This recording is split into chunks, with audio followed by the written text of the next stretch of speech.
Gubernur Sumatera Selatan Herman Deru meninjau proyek strategis nasional pembangunan terminal logistik yang berada di Kelurahan Kramasan, Kertapati Palembang, Sumatera Selatan.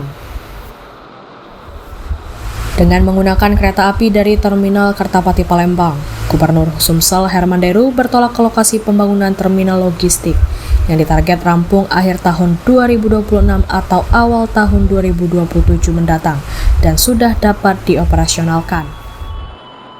Tujuan dibangunnya terminal logistik Kramasan untuk meningkatkan daya angkut, khususnya batubara dari 8 juta ton dan ke depan dapat memenuhi target akhir 40 juta ton. Dengan dioperasikannya terminal logistik angkutan ini dapat mengurai lalu lintas mengangkut sumber daya alam, khususnya batubara agar bisa lebih fokus menggunakan kereta api. Lebih terbukanya untuk menambah eksploitasi dari batubara diangkut dengan kereta api dan tidak mengganggu masyarakat. Bahkan pemerintah akan memantau keramahan lingkungan dari angkutan tersebut. Hari ini kita bersama Pak Freddy Kalok kereta api sama Pak Januri dari kereta api maupun dari Pemprov melihat proyek strategis nasional yang tujuannya adalah untuk meningkatkan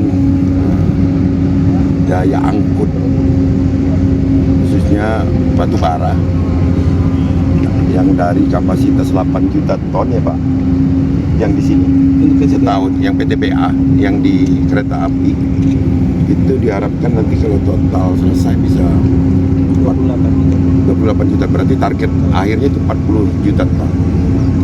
Nah, apa sih yang kita harapkan dengan adanya percepatan proyek ini yang direncanakan akhir 2026 atau awal 2027 untuk selesai? Satu, mengurai lalu lintas mengangkut sumber daya alam ya, batu bara, agar bisa lebih fokus ke kereta api.